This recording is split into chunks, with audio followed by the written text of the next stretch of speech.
بار دیگر نعرہ صلوات صلی علی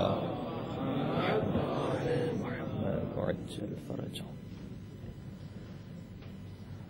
اعوذ باللہ من الشیطان اللعین الرجیم. بسم اللہ الرحمن الرحیم. لا حول ولا قوة الا باللہ العلی العظیم. حسبنا اللہ ونعم الوکیل. نعم المولا ونعم النصیر. وبه نستعین وهو خیر معین. والعاقبة للمتقین والجنة للموحدین والنار للعاصین.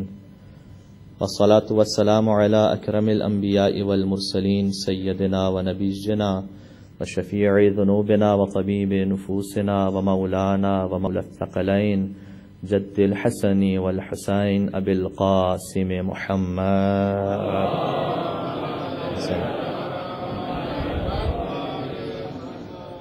وأهل بيته الطيبين الطاهرين المعصومين المظلومين المنتجبين المنتخبين الميامين سيما بقية الله في الأرضين روحي وأرواح العالمين لتراب مقدم الفداء.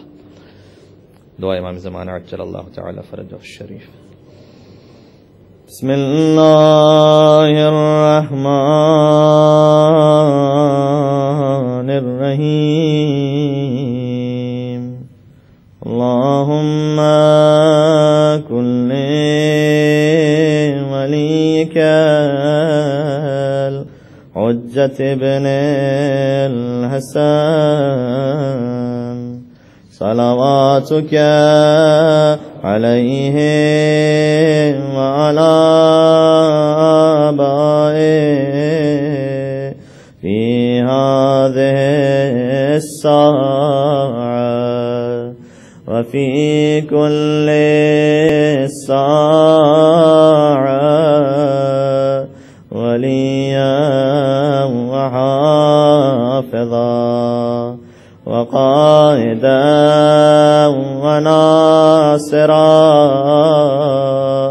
ودليلا وعينا حتى تسكنه أرضك طوعا وتمتعه فيها طويلا. صلوات على محمد وعلى محمد. أما بعد فقد قال الله الحكيم في كتابه المجيد. بسم الله الرحمن الرحيم. هو الذي يسيركم في البر والبحر حتى إذا كنتم في الفلك وجرين بهم بريح طيبة وفرحوا بها جاءتها ريح عاصف وجاءهم الموج من كل مكان وظنوا أنهم أحيط بهم دعوا الله مخلصين له الدين لئن أنجيتنا من هذه لنكونن من الشاكرين. صلوات على محمد وآل محمد. اللهم صل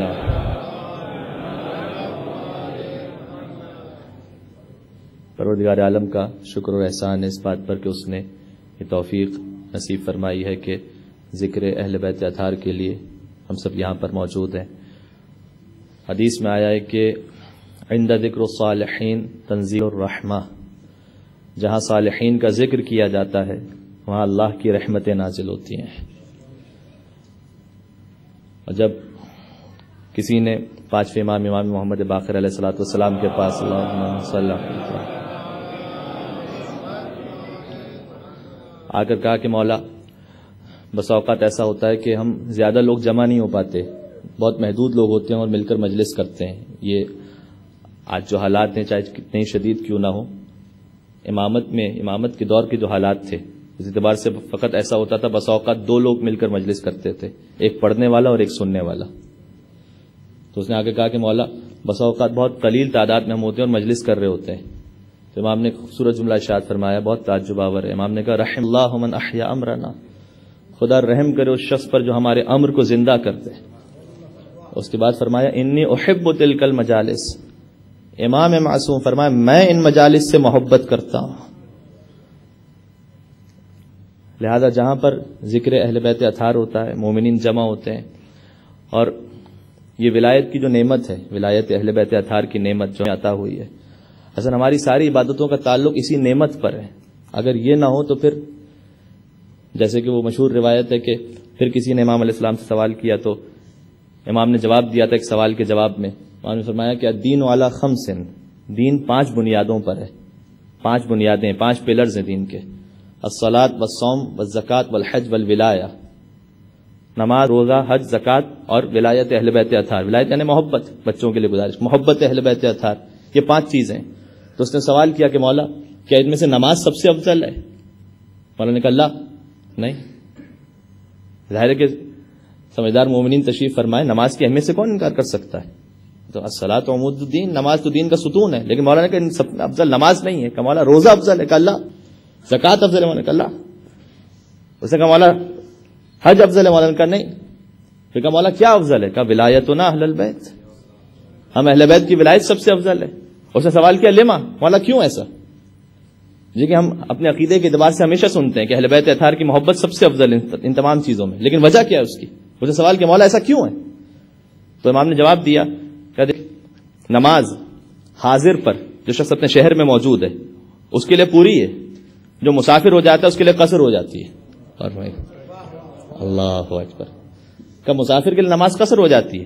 روزہ حاضر پر ہے لیکن مسافر کے لیے معاف ہو جاتا ہے. زکوٰۃ فقط صاحب نصاب پر واجب ہے، ہر ایک پر واجب نہیں ہے. حج فقط صاحب استطاعت پر واجب ہے، ہر ایک پر واجب نہیں ہے. تو کہا ہر عبادت میں کبھی ہے اور کبھی کہیں اس میں کمی ہو جاتی ہے، کبھی اس میں کوئی کمی ہو جاتی ہے. نماز میں، روزے میں، حج، زکوٰۃ میں کبھی واجب ہوتی ہے، کبھی اس میں کمی ہو جاتی ہے، کبھی ختم ہو جاتی ہے وہ عبادت. کہا لیکن ہم اہل بیت کی محبت وہ ہے، حاضر ہو یا مسافر ہو، مرد ہو یا عورت ہو، بچہ ہو یا بوڑھا ہو یا جوان ہو، کوئی ایسا شخص دنیا کا نہیں ہے کہ جو ولایت اہل بیت کے فریضے سے باہر ہو. کوئی ایسا نہیں. لہذا ہم سب کو فخر کرنا چاہیے اس بات پر، یقین جانیے گا. اچھا ہم اپنے آپ کو، خیر اس پر بھی انشاءاللہ بات ہوگی اگر موضوع نکل آ سکا تو، کہ شیعہ کا جو ٹائٹل ہمارے پاس ہے، یہ ٹائٹل کتنا سنگین ہے اور اس کی کتنی ذمہ داریاں اور کیا تقاضے ہیں، یہ ایک الگ موضوع ہے. لیکن بہرحال اگر کوئی شیعہ نہ صحیح، کم از کم محب علی ہے. آیت اللہ امینی صاحب الغدیر، یہاں سے آپ نے نام سنا ہوگا ممبروں سے ان کا، بہت مولائی آدمی تھے.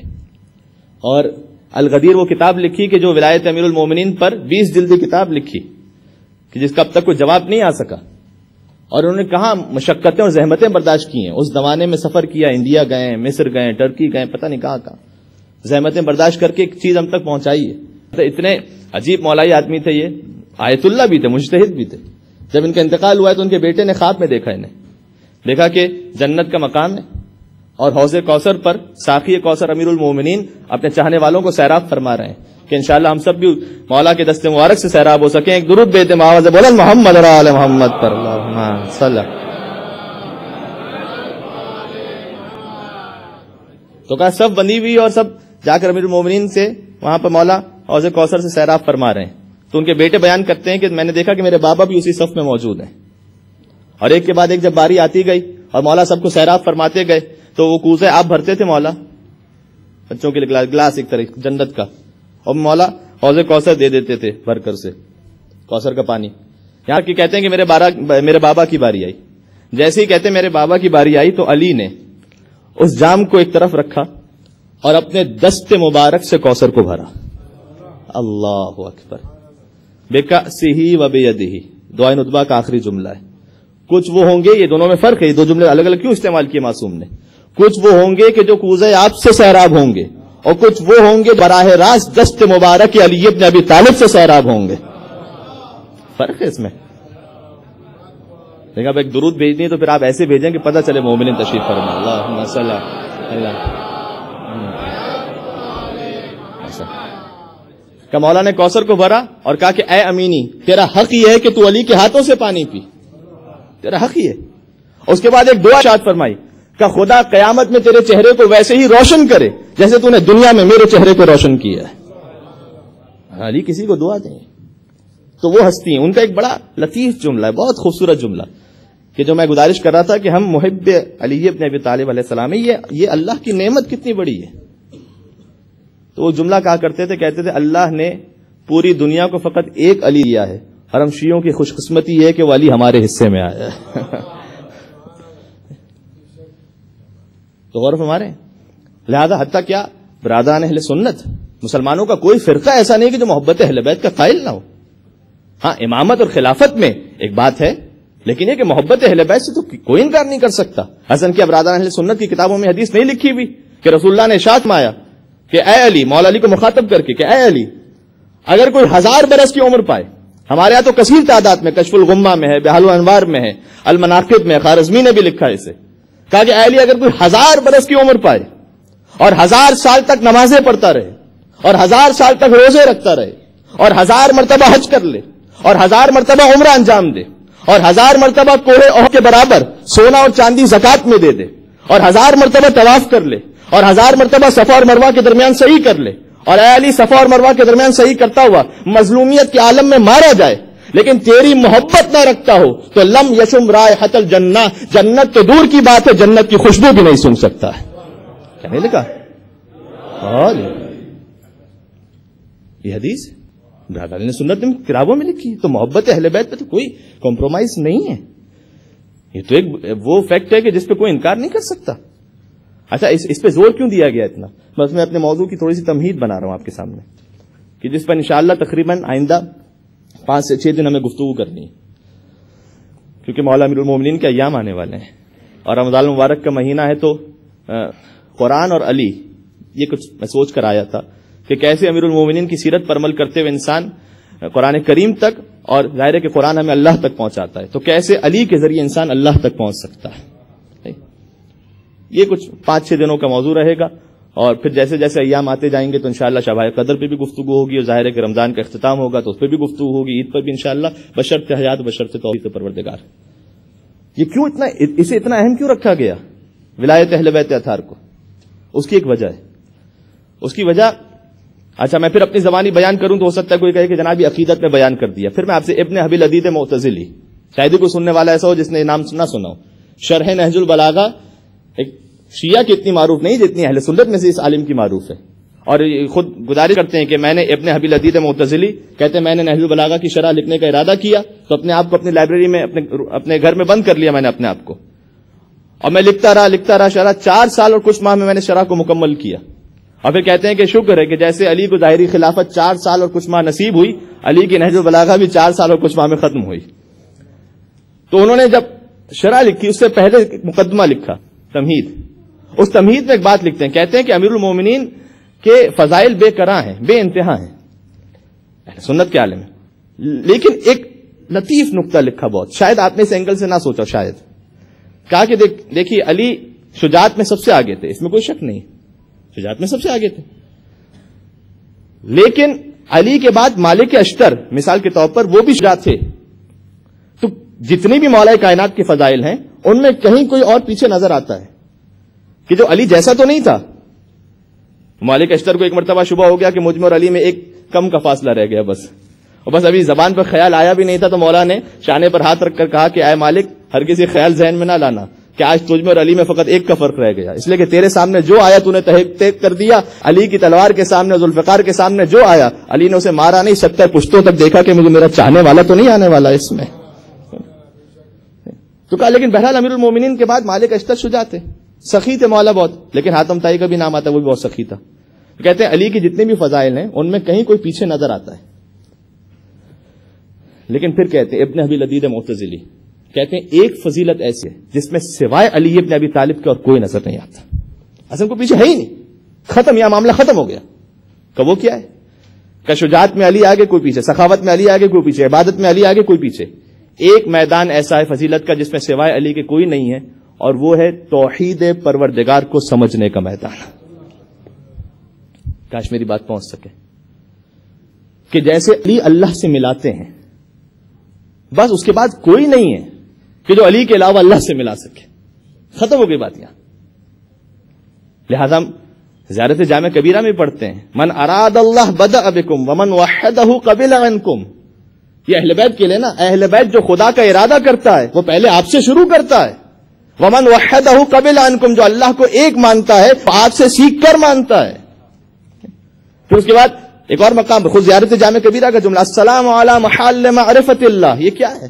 ومساکن برکت اللہ ومعادن حکمت اللہ والتامین فی محبت اللہ والمخلصین فی توحید اللہ. یہ اہل بیت اطہار کے فضائل ہیں نا زیارت جامع کبیرہ میں. اور گزارش کروں گا خاص طور پر اپنے نوجوان ساتھیوں سے کہ کبھی پڑھ سکیں اسے ٹرانسلیشن کے ساتھ کہ فضائل کا بے قرار سمندر ہے کہ جو امام علی النقی علیہ الصلوۃ والسلام کی زبانی جاری ہوا ہے. اللہم صل علی مولا کی زبانی جاری ہوا ہے فضائل خود اس میں کوئی شبہ ہی نہیں ہے کیونکہ مولا ہی نے فضائل بیان کی. زیارت کی ایک اپنی ایک ہسٹری ہے, کبھی انشاءاللہ موقع ہو تو گزارش کروں گا.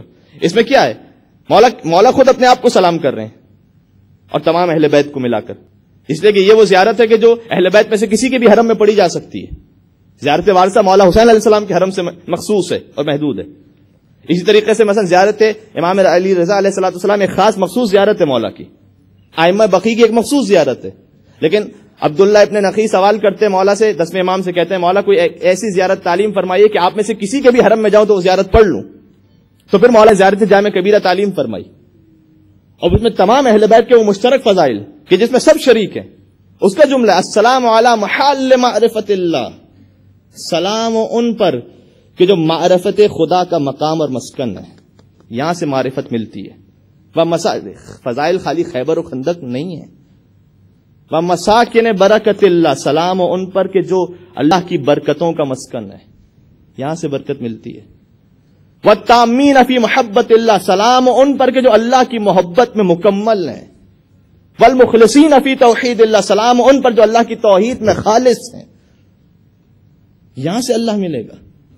حضرت سید الشہداء کی زیارت جو زیارت وارثہ کے علاوہ ہے, اس میں بھی ایک جملہ ہے, اس میں بھی تمام اہل بیت کے لیے کہ ارادۃ الرب فی مقادیر امورہ تحبط الیکم وتستر من بیوتکم. اے مولا حسین, جب خدا ارادہ کرتا ہے تو پہلے آپ کے گھر میں نازل کرتا ہے, یہاں سے ساری کائنات میں تقسیم کیا کرتا ہے, یہاں سے نازل کرتا ہے. اور ہمارے لہذا اگر خدا چاہیے تو در علی اور اولاد علی پر آنا پڑے گا, اس کے بغیر خدا نہیں مل سکتا. 5ویں امام کی شہادت ہو گئی تھی. 6ٹھے امام ایک مقام پر تشریف فرماتے کہ کچھ لوگ بیٹھے ہوئے تھے, ان میں سے کسی نے 6ٹھے امام کو ٹونٹ کرتے ہوئے ایک بات کہی کہ یہ وہ ہیں کہ ان کے بابا جب رسول اللہ سے حدیث نقل کرتے تھے تو راویوں کے نام نہیں لیتے تھے, ڈائریکٹ کہہ دیتے کہ قال رسول اللہ, رسول اللہ نے ارشاد فرمایا. تو اس نے ٹونٹ کرتے ہوئے کہا کہ یہ راویوں کا سلسلہ بیان کرتے تھے کہ فلاں نے فلاں سے سنا, فلاں نے فلاں سے سنا, فلاں نے رسول اللہ سے سنا. امام تشریف فرماتے, امام نے اسے دیکھا اور مسکرا کر کہا کہ قال اللہ تبارک و تعالی. کاش میری بات پہنچ سکے. اللہ اکبر. قال اللہ. تو ایک مرتبہ وہ لرز کر کہتا ہے کہ میں تو اعتراض کر رہا تھا قال رسول اللہ پر, آپ نے قال, یہاں تو راویوں کا سلسلہ بھی نہیں ہو سکتا بھائی, جو اس کے پاس جاتا ہے واپس نہیں آتا پھر بیان کرنے کے لیے. تو قال اللہ آپ نے ڈائریکٹ کہہ دیا کہ اللہ ارشاد فرماتا ہے, یہ کیسے کہہ دیا آپ نے؟ تو مولا نے جملہ ارشاد فرمایا کہ قلوبنا اوعیۃ لمشیۃ اللہ, ہمارے دل مشیت پروردگار کا ظرف ہیں, خدا اس مقام سے بات کیا کرتا ہے. اللہ اکبر. اور ہمارے تو اگر کسی کو اللہ تک پہنچنا ہے تو یہاں تک آنا ہے, اور جو نہیں آ سکا وہ در بدر ہو جائے گا. بس میرے پاس وقت محدود ہے, تو انشاءاللہ اس پہ بات ہوگی کہ اہل بیت اطہار کیسے خدا تک پہنچاتے ہیں, اور انشاءاللہ خدا تک ان کے صدقے میں پہنچ سکے. رمضان المبارک کا اصل مقصد ہی یہی ہے, کتب علیکم الصیام کما کتب علی الذین من قبلکم لعلکم تتقون, تاکہ انسان متقی ہو جائے. تقوی مل کہاں سکتا ہے سوائے در علی ابن ابی طالب کے, کو مل نہیں سکتا جب تک امام المتقین کا کوئی دامن نہ تھام لے. اور ہمارے لہذا نہج البلاغہ میں آپ دیکھیے کہ کیا جیسے اللہ نے جیسے علی نے اللہ کے راستے کو بیان کیا ہے اور پروردگار تک پہنچایا ہے, کیا کسی اور کا کلام ہمیں نظر آتا ہے؟ نہیں. افسوس یہ کہ ہم پڑھتے نہیں, یہ ہمارا سرمایہ, ہم پڑھتے, اس میں غافل ہیں. اس سے ابن ابی العدید معتزلی ہی نے کہا کہ نہج البلاغہ وہ ہے کہ جو تحت کلام الخالق و فوق کلام المخلوق, وہ کتاب کے جو خالق کے کلام سے نیچے ہے لیکن ہر مخلوق کے کلام سے بالاتر ہے. کاش اسے دیکھتے اور اس پہ غور کرتے. خود بس من باب المثال, اور پھر اس کے بعد منزل مصائب اور اختتام. امیر المومنین مجھے اور آپ سے کیا چاہتے ہیں؟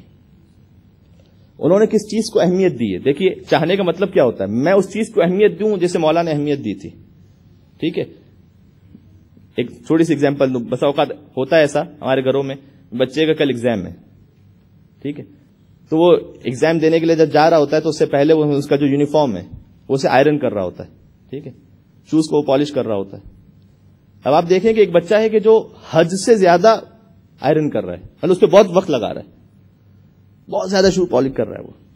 تو آپ اس کے بعد تھوڑی دیر بعد آ کے کیا کہتے ہیں اسے کہتے ہیں کہ بیٹا دیکھو, اس آئرن کرنے یا نہ کرنے سے کل کے تمہارے امتحان پہ فرق نہیں پڑنے والا. محنت اس پہ کرو کہ جس کی اہمیت ہے, اتنا اسے وقت دو کہ جس کی جتنی اہمیت ہے. یہ ہے تقویٰ کہ امیر المومنین نے کس چیز کو اہمیت دی ہے, ہمارا اس چیز کو اہمیت دیں. اگر اہمیت نہیں دے رہے اس کا مطلب یہ کہ ہماری لائن کچھ اور ہو گئی ہے, ہم کہیں اور چلے گئے. اس لیے کہ جو آئیڈیل ہوتا ہے انسان کے, جو یہ سارے جو فیک آئیڈیلز ہیں, انسان چاہتا ہے ایون اتنے کاپی کرتے ہیں کہ ہیئر سٹائل بھی اس جیسا ہو جائے, چلنے کا سٹائل بھی اس جیسا ہو جائے, میں قدم کیسے بڑھا رہا ہوں, میں ہیلو کیسے کہہ رہا ہوں, میں بائی کیسے کہہ رہا ہوں. اتنی کاپی کرتا ہے انسان یا نہیں کرتا ہے؟ بالکل کاپی. تو کیا ہم دیکھنا پسند نہیں کریں گے کہ امیر المومنین کس چیز کو اہمیت دیتے تھے؟ تو مولا علی علیہ السلام تشریف لا رہے تھے جنگ صفین سے واپسی پر. نہج البلاغہ میں یہ کہ وہ قبرستان آیا کہ جس کی زیارت بہت سے مومنین کر چکے ہیں, وادی السلام کا قبرستان, جس کے بارے میں روایت یہ ہے کہ جب بھی کسی مومن کا انتقال ہوتا ہے تو اس کی روح وادی السلام جاتی ہے. ٹھیک. اچھا, یہ بھی ہے کہ بعض مومنین اس سے اپنی قبر کا نشان بھی بناتے ہیں تاکہ ہم یہاں پر آ سکیں. البتہ یہ کوئی روایت نہیں ہے, یہ مشہور ہے بات. بلکہ ایک صاحب نے جب نشان بھی بنایا تو کسی صاحب نے دل میں مذاق کیا تھا, لیکن ویسے سیریسلی انہوں نے کہہ دیا کہ بھئی جس کی جتنی لمبی لائن ہوگی وہ اتنا جلدی آئے گا. تو بنانے والا ہلکا سا پیر یوں کر کے چلا گیا کہ بھئی میری لائن تھوڑی چھوٹی ہو جائے.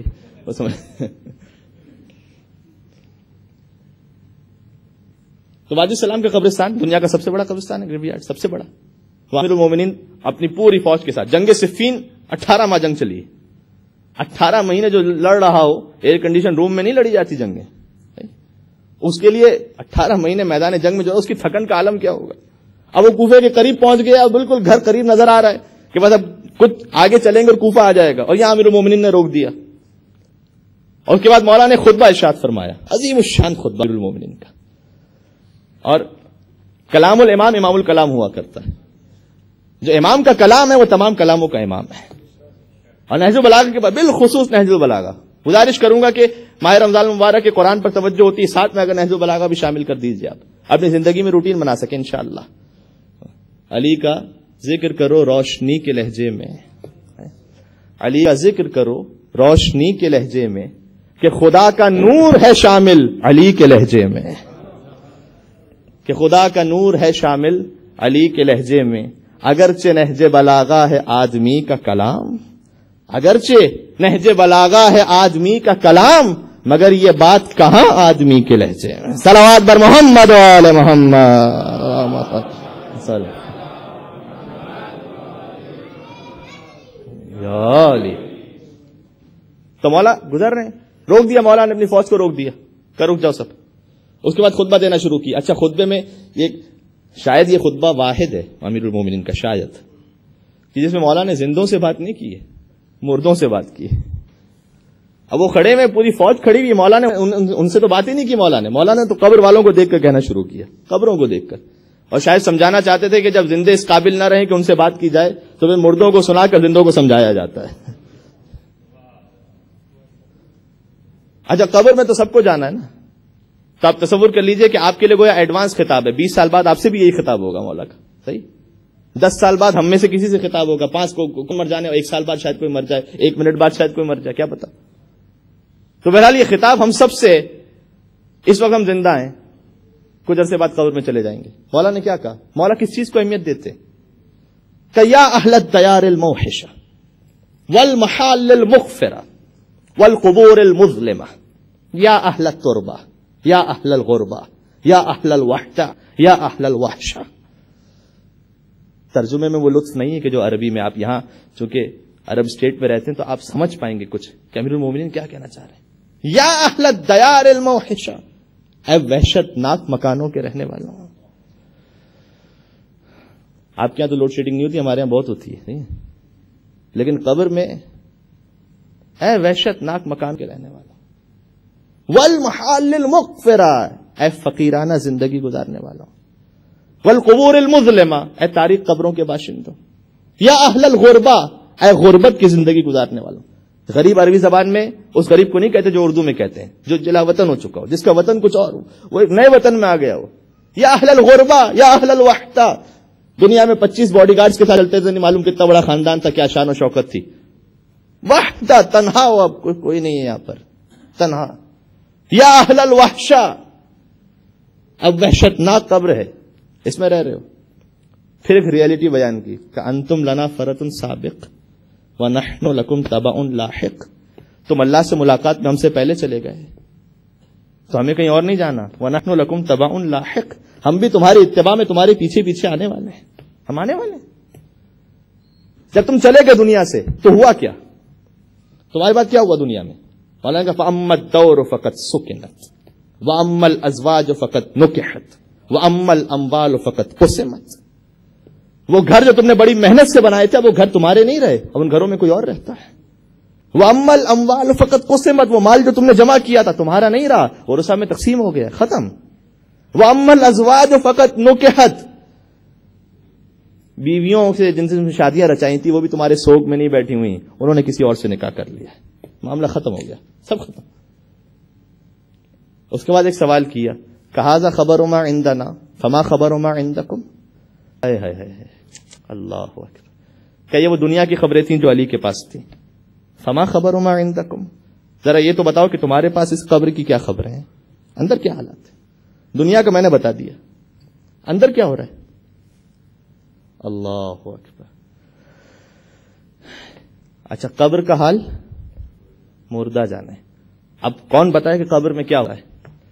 یہاں پہ فضیلت کا ایک جملہ گزارش کر رہا ہوں تو خدا کی قسم یہ سوال لاجواب رہ جاتا اگر علی جیسا ممبر سلونی کا خطیب موجود نہ ہوتا. ثم التفت الى اصحاب، سید رضی کہتے ہیں اب تک قبر والوں سے مخاطب تھے، اپنے اصحاب کو دیکھا کہ اما لو اذن لهم فی الکلام، اگر ان قبر والوں کو بولنے کی اجازت مل جائے نا لاخبروکم، تو میں علی بتاتا ہوں کہ کیا بولیں گے. اب میں بتاتا ہوں، یہ تو نہیں بتا سکتے، میں بتاتا ہوں کیا بولیں گے.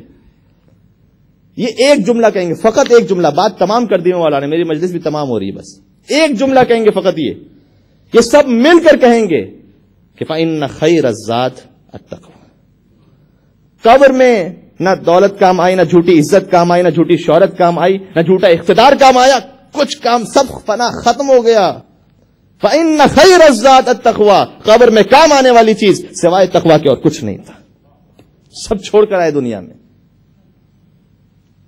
ما عندکم ینفد وما عند اللہ باق، قرآن کہتا ہے جو کچھ تمہارے پاس سے ختم ہو جائے گا، جو اللہ کے پاس ہے وہ باقی رہ جائے گا.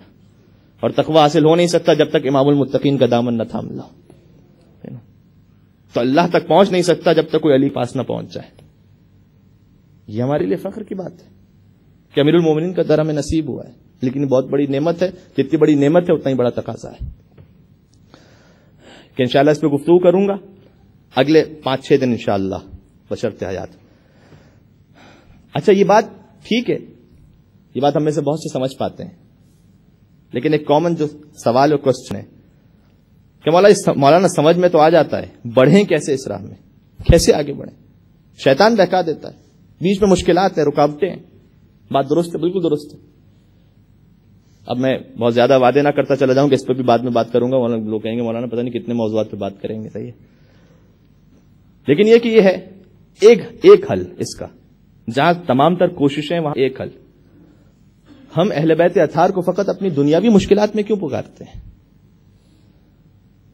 ان سے آپ گھر مانگیے، ان سے دولت مانگیے، ان سے جاب مانگیے، ان سے ڈگری مانگیے، اس سے کوئی انکار نہیں، مانگیے، وہ در ہے وہ عطا کریں گے.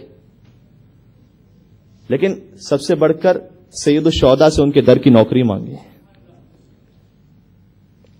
ان کی بیوی، ان کی ماں فاطمہ زہرا سے کہیے کہ بیوی مجھ سے کوئی ایسا کام ہو جائے زندگی میں کہ جس سے آپ راضی ہو سکیں، یہ بھی تو مانگیں. میری زبان سے جھوٹ بار بار جاری ہو جاتا ہے، مولا میں کوشش کرتا ہوں، شیطان بہکا دیتا ہے، مولا آپ اس میں میری مدد فرمائیے. میری آنکھ گناہوں پر اٹھ جاتی، مولا میری مدد فرمائیے، میری آنکھ اپنے کنٹرول میں رہ سکے. اس میں ہم کیوں نہیں مانگتے؟ اور ایک وسیلہ ایسا ہے کہ اہل بیت اطہار کے در سے وہ کبھی خالی ہاتھ واپس نہیں جاتا، ہمیشہ اس کی آرزو پوری ہوتی. بس یہیں سے میں گفتگو کے اختتام پر جا رہا ہوں. کون سا وسیلہ؟ آپ بار بار ایک وسیلہ پیش کیجئے جب بھی در اہل بیت اطہار پر جائیں. آیت اللہ نجفی یزدی بہت بزرگ عالم تھے، انہوں نے اپنی کتاب میں اسے لکھا ہے. کہتے ہیں کہ 2 بھائی تھے، مشہد مقدس مولا رضا کی زیارت پر جا رہے تھے کہ انشاءاللہ پروردگار سب کو بار بار وہاں اس در پر جانا نصیب فرمائے انشاءاللہ. کہ شیخ عبد الکریم حائری جو حوض علمی قم کے مؤسس ہیں، بنیاد رکھنے والے ہیں، ان کے بیٹے نے کہا کہ جب میں نے اپنے بابا کو خواب میں دیکھا قبر کی پہلی رات کے بعد تو میں نے سوال کیا کہ بابا آپ پر کیا گزری؟ کہ سب کچھ بہت اچھا ہو گیا، ایک دل میں حسرت رہ گئی بس. کہ بابا کیا حسرت؟ کہ میں مولا رضا کی زیارت پر اتنا کم کیوں گیا تھا؟ اس نے کہا بابا کتنی مرتبہ آپ گئے تھے؟ میں نہیں جانتا آپ کتنی مرتبہ گئے تھے؟ کہ 200 مرتبہ گیا تھا. 200 مرتبہ؟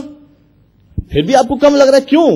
کہ اس لیے کہ میں 200 مرتبہ مولا کی زیارت پر گیا تھا، قبر کی پہلی رات 200 مرتبہ مولا میری زیارت کو تشریف لائے تھے. اللہ اکبر، اللہ اکبر. مولا کی زیارت کا وہ مقام ہے ہمارے تصور سے بالا تر ہے. تو کہتے 2 بھائی تھے مولا کی زیارت پر جا رہے تھے. بس یہیں سے میں مصائب کا آغاز کر رہا ہوں. جا رہے تھے کہ ایک مرتبہ ایک اس میں سے گناہگار تھا فاسق، ایک مومن تھا. جو گناہگار تھا اس کا راستے میں انتقال ہو گیا، نہیں جا سکا مولا کرم تک. تو جو انتقال ہو گیا تو وہ جو دوسرا بھائی تھا اس نے غسل و کفن دیا. مشہد قریب تھا، اس نے سوچا میں مشہد لے جا کر دفن کر دوں گا. تو اپنے بھائی کو لیتا ہے، غسل و کفن دیتا ہے، اس کے بعد مشہد لے کے جاتا ہے. مشہد جب لے کر پہنچا تو وہاں پر اس نے ایک طواف کروایا زری کا، اور اس کے بعد مشہد میں دفن کر دیا.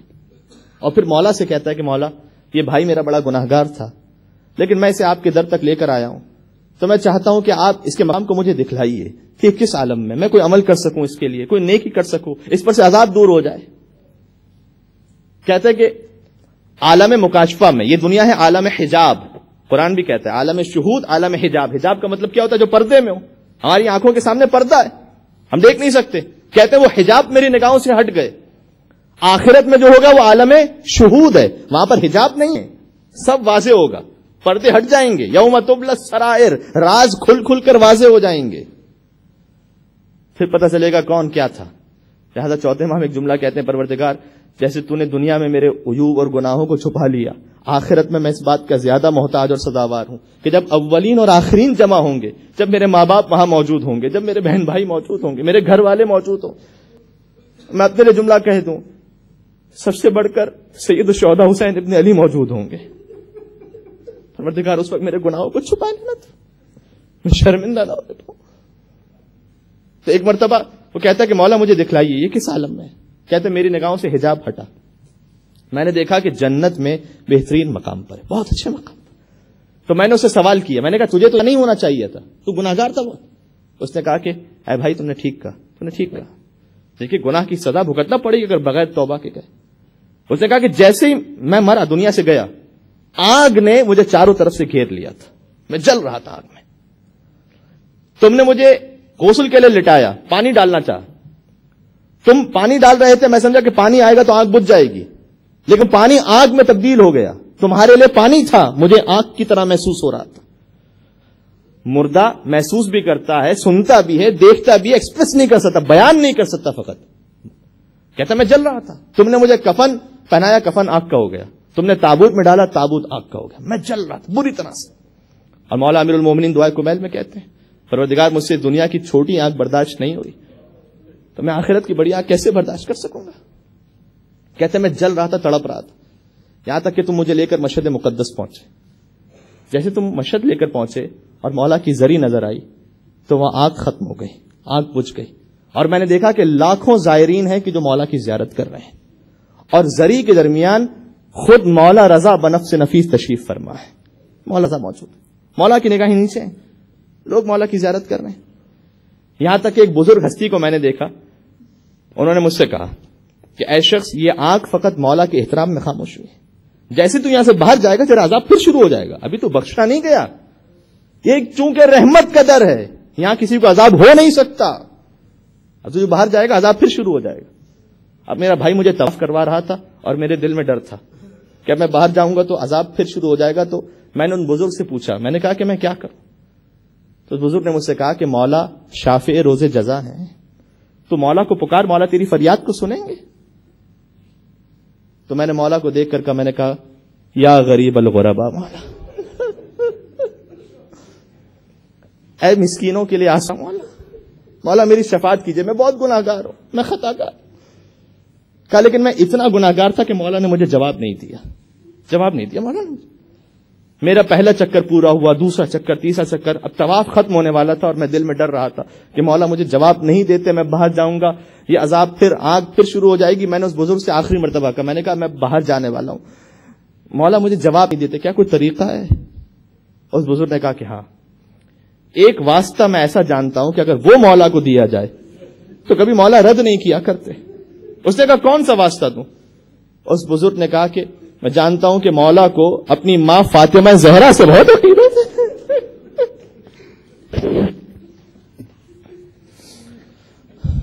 تو ان کا واسطہ دے، مولا تجھے رد نہیں کریں گے۔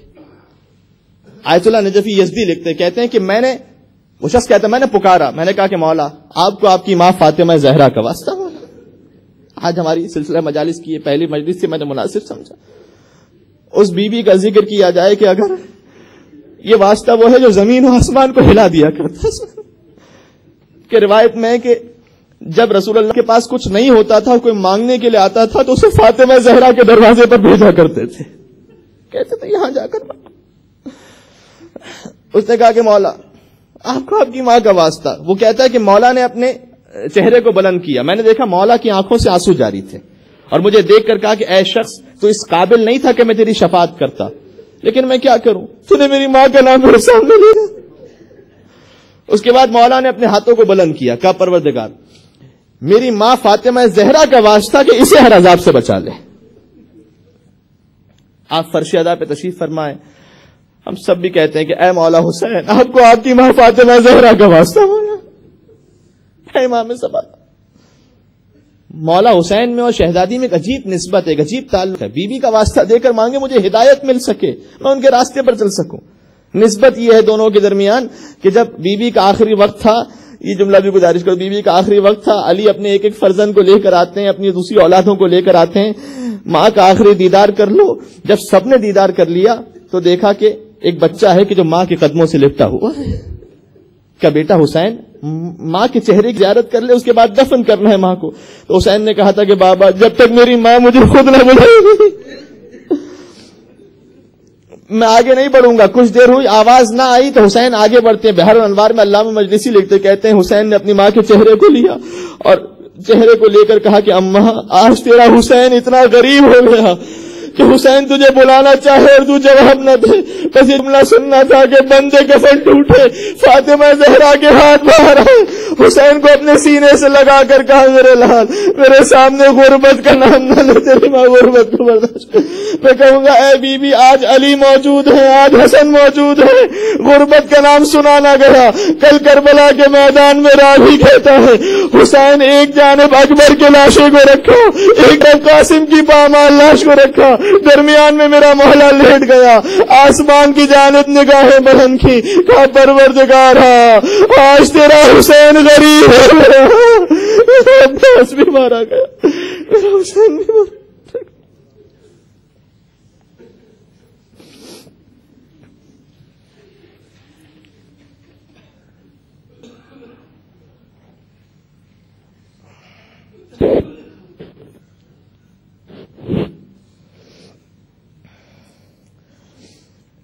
إلهي بحق فاطمة وأبيها وبعلها وبنيها والسر المستودع فيها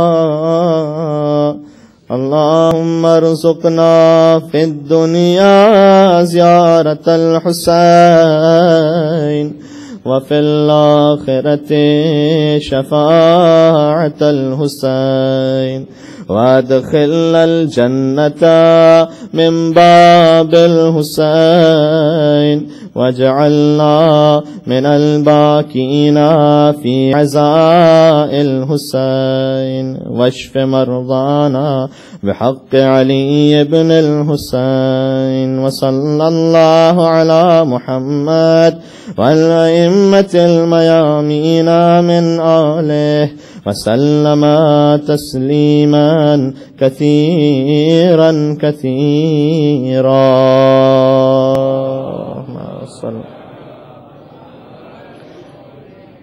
تمام شہداء کے لیے، ان مومنین کے لیے کہ جنہیں یاد کرنے والا اس دنیا میں کوئی نہیں اور دنیا سے رخصت ہو چکے ہیں، جو لا وارث ہیں یا بد وارث ہیں، اور ہم سب کے مرحومین کے لیے رحم اللہ من قرأ الفاتحہ۔